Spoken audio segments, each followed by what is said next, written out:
বিরতির পর আবারও আপনাদের স্বাগত।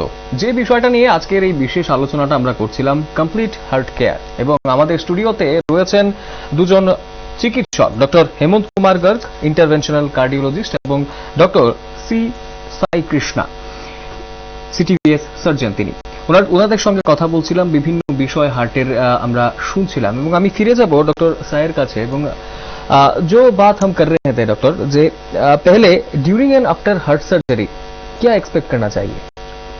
तो हार्ट सर्जरी से पहले जो पेशेंट को हमें पता है कि चेस्ट पेन हुआ था, हार्ट में ब्लॉकेजेस है, हार्ट के जो ब्लड वेसल्स, जो खून की नसें हैं उसमें ब्लॉकेज है, उसके लिए ट्रीटमेंट जो करना है वो बेस्ट ऑप्शन उस पेशेंट के लिए अगर सर्जरी निकलता तो उसमें हमें बेसिक ब्लड टेस्ट कुछ करने होते हैं पेशेंट की फिटनेस देखने के लिए, सर्जरी के लिए। तो जैसे हमें पता था कि हार्ट का प्रॉब्लम है, जैसे किडनी का हो सकता है, लिवर का हो सकता है, तो 3-4 ब्लड टेस्ट होंगे। फिर अल्ट्रासाउंड एक होता है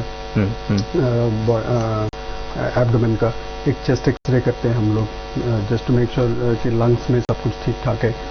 उसके बाद हर हार्ट प्रोसीजर में ब्लड की ज़रूरत पड़ती है, तो कम से कम 2 या 3 यूनिट ब्लड रेडी करते हैं पेशेंट का ब्लड ग्रुप के लिए, टेस्टिंग करते हैं। सर्जरी पर से जो हार्ट का जो ऑपरेशन होता है वो कम 4 से 5 घंटे का ड्यूरेशन लगता है।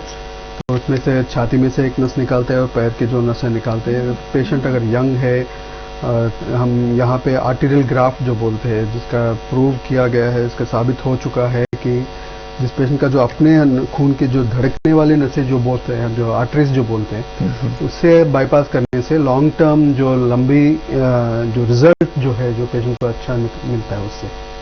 तो सर्जरी पर से आपको 4 से 6 घंटे के करीब रहेगा। पेशेंट पूरे बेहोश होंगे, कुछ पता भी नहीं चलेगा, दर्द के लिए अच्छा दवाई वगैरह मिल जाएंगे।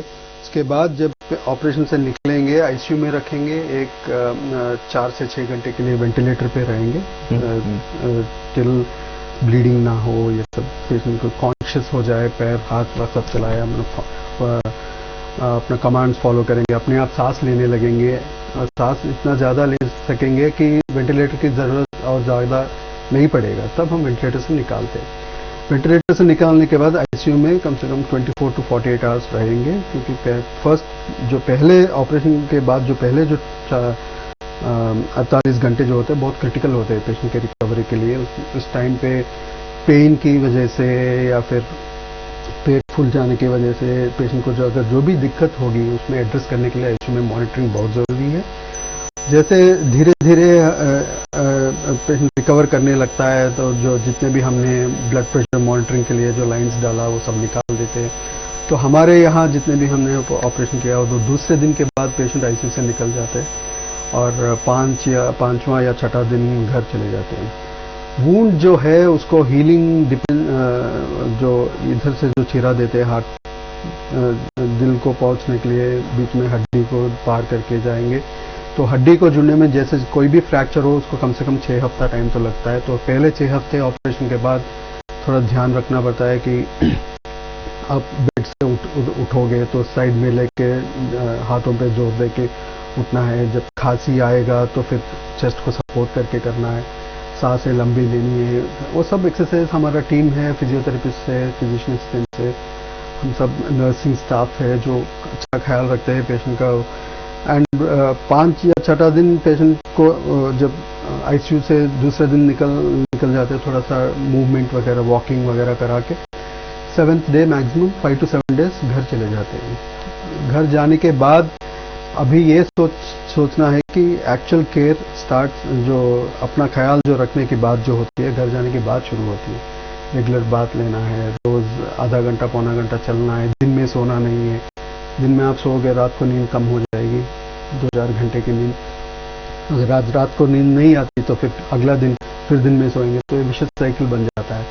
तो first 10 to 15 days after discharge बहुत इंपॉर्टेंट है। जो भी प्रोसीजर है पेशेंट मोटिवेशन बहुत ज़्यादा ज़रूरी है। पेशेंट को खुद लगना है कि अभी तक जो भी हुआ है मैंने अपने हेल्थ के साथ जो भी किया है, मेरे हाथ में जो था और मेरे हाथ में जो नहीं था, इन सब की वजह से ये प्रॉब्लम हुआ है, इसको आगे से बढ़ने के लिए से रोकना है। ये समझना बहुत ज़रूरी है कि जो बाईपास ऑपरेशन हम करते हैं उसमें जो ब्लॉक ऑलरेडी है उसका कुछ फिक्स नहीं कर सकते। It is already it's only bypass. जैसे नेम हमारा पाइप कुछ ब्लॉक हो गया तो दूसरा पाइप ऊपर से ऑल्टरनेटिव रूट बनाया हमने, जो रूट हमने ऑल्टरनेट बनाया उसमें भी फिर से बीमारी होने का चांस है। तो इसलिए ऑपरेशन के बाद इतना ही जरूरी है कि आप शुगर को चेक करते रहो, कोलेस्ट्रॉल चेक करते रहो, रोज एक्सरसाइज करो, जो हार्ट की जो दवाई जो दिया जाते हैं वो कम से कम 2 साल तक लगा के रखना है। तो ये सब चीजें पोस्ट ऑपरेटिव केयर में होते हैं। तो इसमें मैं एक चीज बोलूंगा, सर ने बाईपास सर्जरी के बारे में बताया, मैं अभी एंजियोग्राफी के बारे में बताता हूँ। एंजियोग्राफी डे केयर प्रोसीजर है। जनरली हम 90% एंजियोग्राफी हम हाथ से करते हैं, जिसको रेडियल एंजियोग्राफी बोलते हैं। पेशेंट का हॉस्पिटलाइजेशन 4-6 घंटे मैक्सिमम। 10% लोगों को जो हम एंजियोग्राफी करते हैं वो पैर से करते हैं, फीमोरल आर्टरी, तो उसमें थोड़ा सा हॉस्पिटल स्टे 8 से 10 घंटे का रहता है। एंजियोप्लास्टी में hospital stay 24 to 72 hour maximum. 90% patient 48 hours में डिस्चार्ज कर देते हैं। चूंकि एंजियोप्लास्टी एंजियोग्राफी में कोई चीरा वगैरह नहीं होता है, तो पेशेंट को ऐसे पोस्ट ऑपरेटिव कुछ सर्जिकल कॉम्प्लिकेशंस नहीं होते। पेसमेकर में जनरली हम लोग डिस्चार्ज 3 दिन में कर देते हैं, लेकिन पेसमेकर का जो घाव रहता है उसको सूखने में कम से कम 10 से 12 दिन का समय लगता है। एक और सवाल रहेगा आपसे कि हार्ट अटैक पेशेंट जो होते हैं उनको एंजियोग्राफी और बाईपास सर्जरी की जरूरत पड़ता है? जैसे मैंने बताया, हार्ट अटैक में जिस तरह आपको पहले मैंने बताया कि अगर डिपेंड करता है कि कितनी इमरजेंसी है आपको। अगर आपकी आर्टरीज में ब्लॉकेज है 100% या नियरली 100% या मोर देन 90%, वो एक तरह से इमरजेंसी है।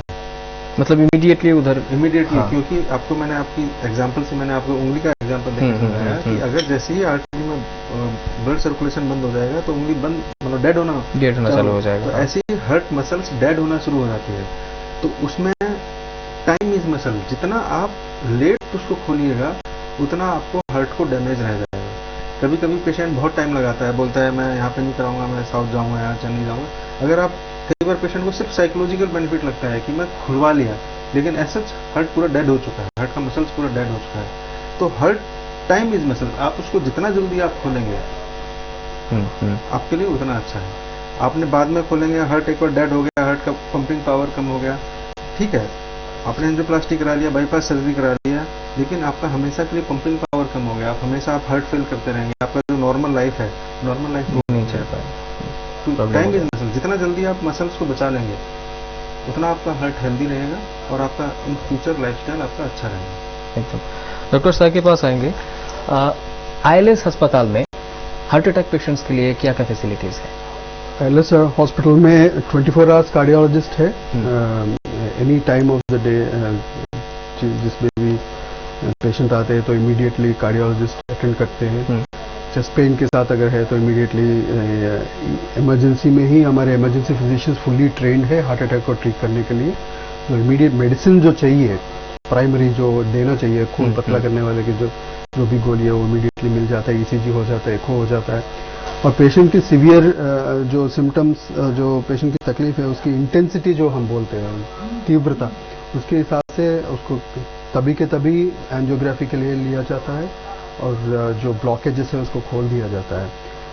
उसके अलावा अगर कोई बहुत सारे अगर ब्लॉकेजेस है और पेशेंट को इमरजेंसी में ना आया हुआ हो, घर चलते चलते थोड़ा दर्द हो रहा हो, रात के खाने के टाइम पे दर्द हो रहा है, स्टेप्स चलाने से दर्द हो रहा है, वॉकिंग जाने के टाइम पे दर्द हो रहा है, तो हम इनको इलेक्टिव कर सकते हैं। इमरजेंसी नहीं है कि अभी किया जाए, तो इवैल्यूएट करके एको ईसीजी सब करके तो एंजियोग्राफी करने का व्यवस्था है। एंजियोग्राफी करने के बाद अगर ब्लॉक नहीं है तो बहुत अच्छी बात है। अगर ब्लॉक अगर है तो नेक्स्ट ट्रीटमेंट स्टेप जो है वो इस पे डिपेंड करता है कि कितने सारे ब्लॉक्स हैं, हार्ट का फंक्शन कैसा है। नॉर्मली हार्ट का फंक्शन हम मान के चलते हैं कि 60% होना चाहिए, कि अगर हार्ट में 100 ml ब्लड आता है तो 60 ml बाहर पंप करता है।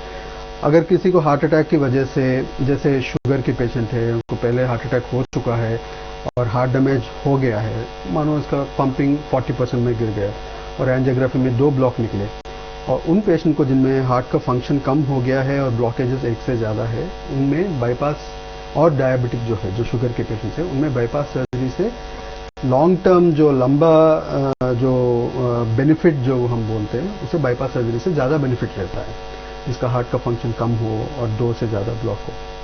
तो ये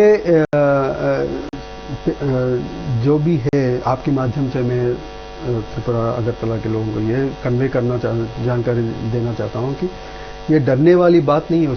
अगर ब्लॉक अगर है और आपको दर्द हो रहा है, पता तो चलेगा नहीं, जबकि टेस्ट करने से झिझकना नहीं है। जितना भी मैंने बोला है रिस्क फैक्टर्स अगर जो आपको है तो आप टेस्ट करा लो। एक बार टेस्ट करने के बाद अगर हमें पता है कि ब्लॉक है, उस पर कुछ नहीं करके बैठने से ज़्यादा खतरा रहता है, क्योंकि वो जो ब्लॉक है जो कभी भी क्रिटिकल बन सकता है। और क्रिटिकल बनने का मतलब यह है कि हार्ट अटैक तक पहुंचा सकता है। हार्ट अटैक एक बार हो चुका है या हो जाता है, उसके बाद जब दिल का जो धड़कने का जो मसल पंप जो होता है, अगर उसको डैमेज होता है, बाद में हम कितना भी बाईपास करो, कितना भी स्टेंटिंग करो, कितना भी दवाई दो, जो मसल जो गया वो वापस नहीं आएगा। तो ये मैं मैसेज देना चाहता हूँ कि अगर आपको सिम्टम्स अगर है तो ज़रूर आप टेस्ट तो करा लो। और जो ट्रीटमेंट है, ट्रीटमेंट का बेनिफिट ज़्यादा है, बिना रिस्क के कुछ नहीं, कोई प्रोसीजर नहीं होता। और जो बिना ट्रीटमेंट को छोड़ने से जान को भी खतरा है और रिस्क और बढ़ जाता है। रिस्क और बढ़ जाता है। इसको मैं सिंपली भाषा में बोलूँगा, कार्डियोलॉजी 2 पार्ट में डिवाइड है। एक इंटरवेंशन कार्डियोलॉजी, दूसरा कार्डियोथोरेसिक सर्जरी, जो सब देख रहे हैं।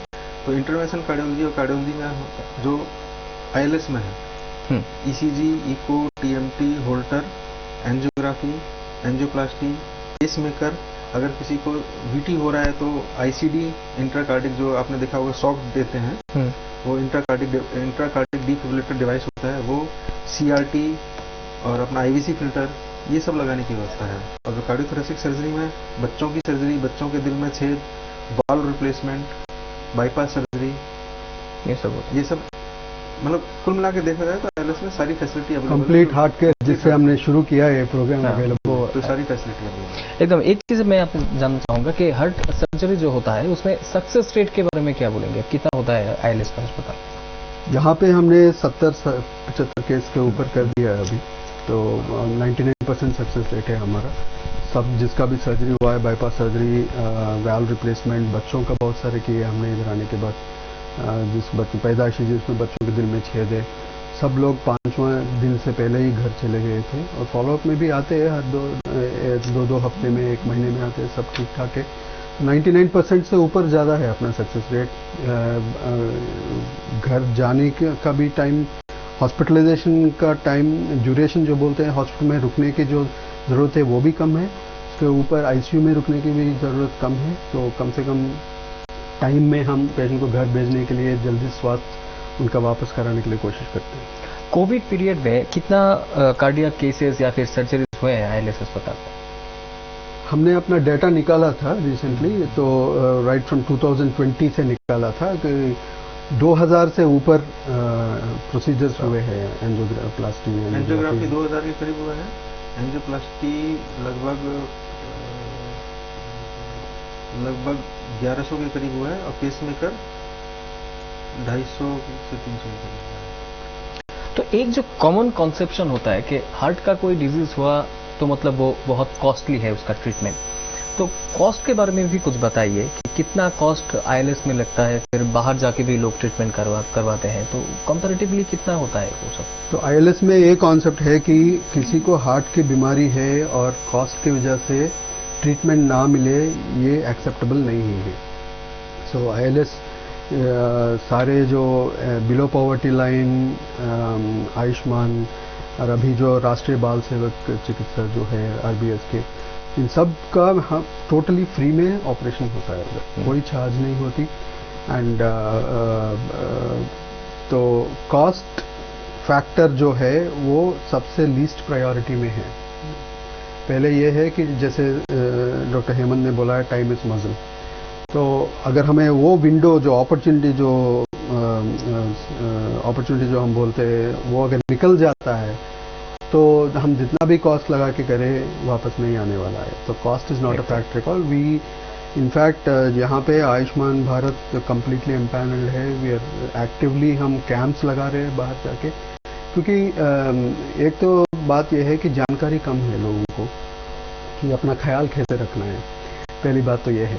और जब ख्याल जब नहीं रखते और हर दर्द जो छोटा मोटा दर्द होता है उसको गैस समझ के या एसिडिटी समझ के छोड़ देना अच्छी बात नहीं है, क्योंकि हर बार जब भी एसिडिटी होता है अगर वो हार्ट का दर्द हो तो आप समझो कि मसल डैमेज हो रहा है। और जब 2 महीने के बाद किसी के टेस्ट कराया और उधर पता चला कि बड़ी हार्ट के ब्लॉकेजेस है, उस टाइम पे इलाज करके इतना फायदा नहीं होगा जितना हम 3 महीने पहले अगर कर देते तो आईएलएस में यही है कि हम जितने भी बिलो पॉवर्टी लाइन के लोग हैं या फिर जिनके पास आयुष्मान कार्ड है, हम यही कोशिश करते हैं कि उनको सब स्क्रीन करके जल्दी से जितना हम उनको मदद कर सके उनको हेल्थ को रिटर्न करने के लिए वो हम कोशिश अगरतला में करते हैं। प्रॉब्लम यही है कि पेशेंट टाइमली नहीं पहुंचता है। अगर किसी को मेजर हार्ट अटैक भी होता है तो वो एक अस्पताल से दूसरे अस्पताल में घूमता रहता है, उसके बाद फिर विंडो पीरियड निकल जाने के बाद ही पहुंचता है। हमारे पास पहुंचने के बाद जितना जल्दी हो सके हम उतना जल्दी करते हैं।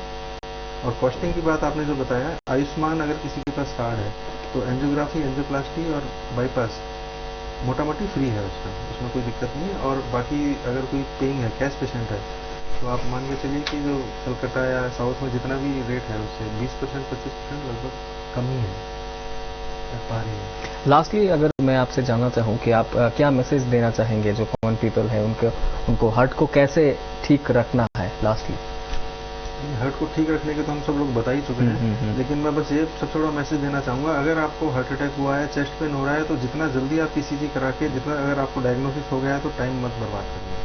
टाइम बर्बाद करने से ही ज़्यादा जान का खतरा रहता है, और अगर आपका जान बच भी गया तो हमेशा के लिए आपका हार्ट का मसल डेड रहता है। तो टाइम इज मसल, हर चीज़ मतलब जितना जल्दी आप अस्पताल पहुंचेंगे उतना ज़्यादा अच्छा। ये तो रही ट्रीटमेंट की बात। मैं जस्ट प्रिवेंशन की बात एक बार कर लेता हूँ। 40 साल की उम्र के ज़्यादा है, कम से कम साल में एक बार सारे टेस्ट तो कराना ज़रूरी है। एक्सरसाइज टेस्ट, टीएमटी जो हम बोलते हैं। स्मोकिंग है तो बंद करना है, अगर वेट ज़्यादा है तो रोज़ आधा घंटा वॉकिंग करें। पूरे हफ्ता नहीं कर सकते तो हफ्ते में 5 दिन कम से कम करें। शुगर टेस्ट करिए, लाइपिड्स अपने कोलेस्ट्रॉल चेक करिए। जो भी अगर नॉर्मल एबनॉर्मल है तो आजकल जो भी रिपोर्ट देगा उसको खुद पता चल जाता है कि एबनॉर्मल है, उसी पे नॉर्मल वैल्यू भी लिख देते हैं। तो उसका ट्रीटमेंट ज़रूर कराएं। ये स्टेज पे ना पहुंचे कि बिना सर्जरी के आपका काम नहीं हो पाएगा। ये मेरा मैसेज है। Thank you both of you. Thank you so much. অসংখ্য ধন্যবাদ ডাক্তারবাবু দুজন যারা এলেন। আমরা এতক্ষণ পর্যন্ত কমপ্লিট হার্ট কেয়ার নিয়ে কথাবার্তা বলছিলাম এবং এই বিষয়টাকে কেন্দ্র করে আমাদের সঙ্গে ছিলেন ডক্টর হেমন্ত কুমার গর্গ এবং ডক্টর সি সাই কৃষ্ণা। তাদের সঙ্গে বিভিন্ন জিনিস আমরা কথা বলে জানলাম হার্টকে কিভাবে ভালো রাখা যায় এবং অবশ্যই কোনো সময় নষ্ট না করে কিভাবে ডায়াগনোসিস হওয়ার সঙ্গে সঙ্গে ট্রিটমেন্ট অবশ্যই কিন্তু নিতে হবে, সেই কথাই কিন্তু জানালেন আমাদের আজকের দুজন ডাক্তারবাবু। এখনকার মতো এই বিশেষ আলোচনা এই পর্যন্তই। পরবর্তী লেটেস্ট নিউজ ও আপডেট দেখতে শুধুমাত্র চোখ রাখবেন নিউজ ভ্যানগার্ডের পর্দায়। নমস্কার।